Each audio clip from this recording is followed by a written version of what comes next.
Hey guys, I wanted to shoot you a quick video after the storms this weekend on kind of some tips how to for the claims process, right?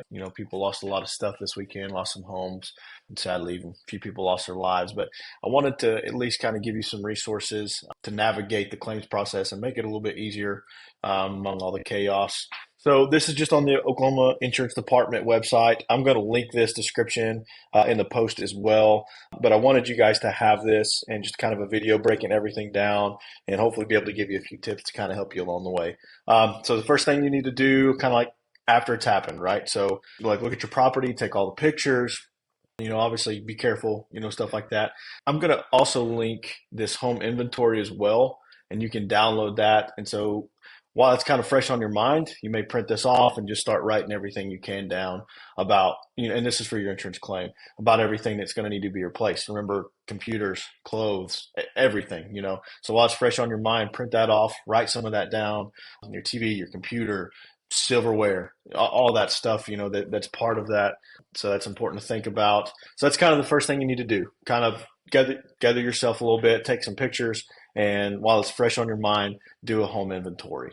And in the meantime, you need to call your insurance agent and you need to let them know, hey, my house got destroyed in a tornado, or I have wind damage, or I have, whatever it is. If it's hail, if it's a tornado, whatever the damage is on your home, call your insurance agent, get that claim process started. So step two, is your home a total or partial loss? And so obviously if a tornado got it, it's probably a total loss, right? And so if it's a partial loss, maybe it's just a roof, maybe it's some windows, some stuff like that. But either way, whatever you do, if you're tarping your home or you're boarding up windows, keep all of those receipts, every single one of them. And that's going to be, you're going to hand that to the adjuster whenever the adjuster comes and looks at it and they're filing your claim and all that stuff. So to keep all your receipts if you're doing anything to mitigate additional loss, like if you're boarding windows, tarping a roof, shutting the water up, whatever you're having to do to kind of keep the house from getting any worse or getting worse water damage or anything like that. Step three, so you're going to get an adjuster assigned to you after you file your claim. Most cases you hear from them in about 48 hours after claims have been filed, some sort of contact. If it's a text, it's an email or call, whatever it is. But usually within a couple of days, you hear from an adjuster. Right now, I would imagine most of these carriers are going to be setting up CAT teams, and so it's a catastrophe team, or there's going to be a lot of loss. There's going to be, a lot of claims filed. They're probably in the process of setting up those CAT teams, and as soon as we hear more news about, those teams being set up, we'll post this on our social media and let you know. But as of right now, they're probably still kind of, gathering all that stuff together. Okay, so most insurance have different adjusters for different types of claims. And then another thing, public adjusters, they're independent of your insurer, right? Like they're not going to be from the insurance company. And so there are times, just a tip here, there are times where you may need to get a independent adjuster, that's not part of the company. If you don't feel like you're being treated fairly, you're not getting paid fairly, that type of stuff, or somebody's dragging their feet. They do have a fee and there's some laws entailed with that type of stuff.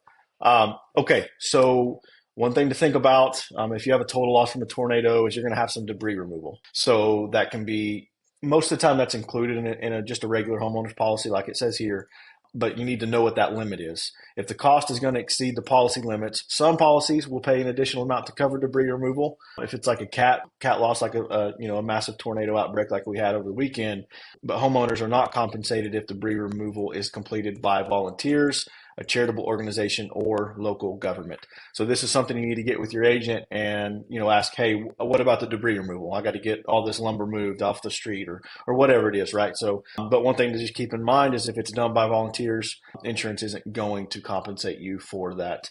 Okay, so let's talk about after your claim is filed. After you file your claim, there's a few things that are going to happen. You're going to get a lot of contractors reaching out to you. You're going to get roofers. You're going to have all of this stuff happening. Your adjuster should lead you through some of this process and kind of take you through step by step. So what you want from these contractors is you always want to get a scope of work, whether it's a roofer, whether it's a plumber, whether it's an electrician, whatever it is, or if you have a general contractor that's kind of over everything, you want a scope of work. And so all that is, it's just a piece of paper that says, hey, this is what we're going to do, a very detailed thing. This is kind of like a line item, right? If it's a bill or whatever that you get from an invoice, it's going to be the same concept. It's going to be what they are doing. If it's flooring, countertops, electrician, plumbing, the building, you're rebuilding the house, whatever it is, you have to get that scope of work. Now, let's just say you need windows or roof replaced, right? Whether it's a roofer or somebody that's replacing the windows, always get a scope of work and get an estimate up front. What we've seen sometimes is in these scenarios, they'll have you just sign a piece of paper like, hey, we're not sure how much it's going to cost yet, but this is just to get you on the list. Don't do that. Always get a scope of work and make sure you have an estimate, those numbers outlined of what they're going to do, and don't sign anything until you're at that point, right? So if somebody comes by and they're just automatically trying to get you to sign something, that's a red flag. Don't do that. But in most cases, you'll get a scope of work from that contractor, and it's going to outline exactly what they're going to do, and there'll be a price listed with that in most cases.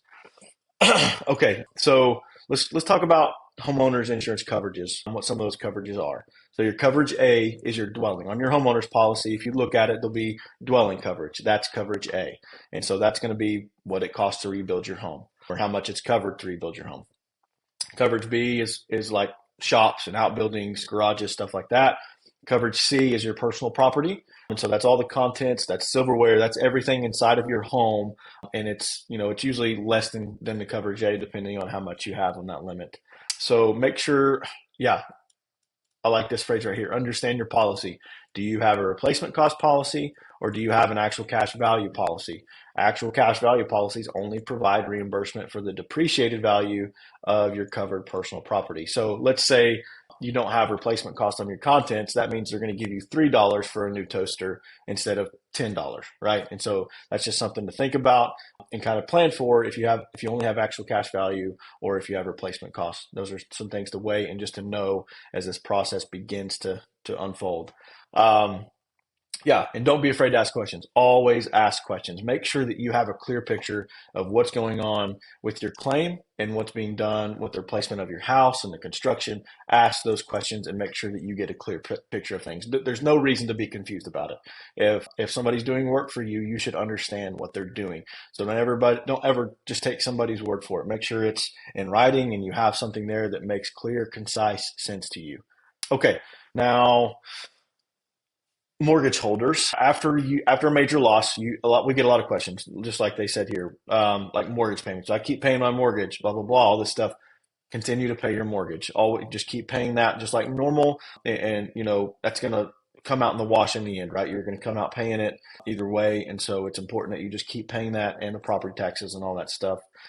You want to maybe call your mortgage and let them know what's happening. Like, hey, my house is a total loss. They got hit by a tornado or whatever, right? But let your mortgage company know, and that will kind of give them an idea of what's happening, whether it's your bank or whatever. Go talk to your banker, let them know what's happening, and they'll have some tips and stuff to do as well to kind of navigate this area as well from that side of it.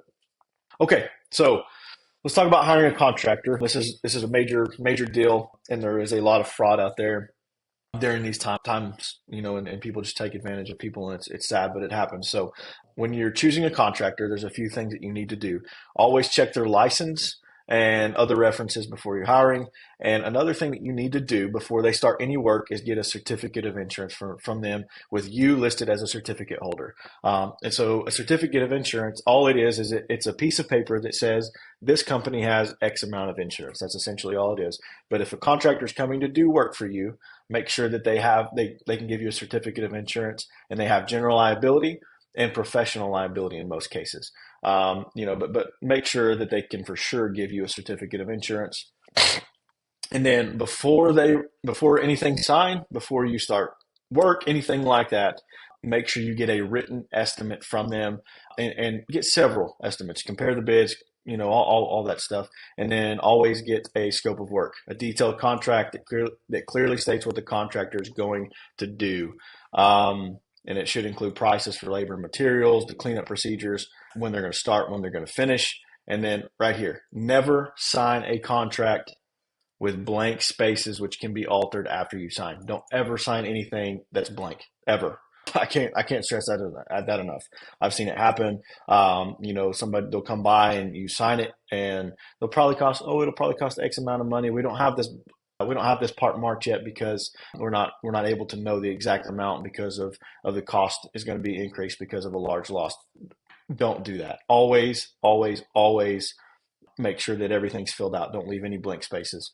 And then if you have a mortgage on your home, your mortgage servicer may require an escrow account and review work before installment payments are made to ensure the home is actually repaired to its original condition. A lot of them will do that. Now, that's only if it's just a repair. If it's a total loss, it's a total loss, and you're starting over probably anyways, right? So, but yeah, I can't stress that enough. Never sign a contract with blank spaces, which can be altered after you sign. Okay, so what do you need to do when you hire a contractor? Get several estimates. When you hire a contractor before any work starts, you sign that, and when you sign that document, make sure it's a detailed scope of work. It shows everything around that claim and about what they're going to do, the dates, all of that stuff. Make sure it has all that on there. Get a certificate of insurance before they start work. And then don't ever pay a contractor the full amount up front or sign over your insurance settlement payment. Make sure that payment comes to you first, and then you can pay the contractor.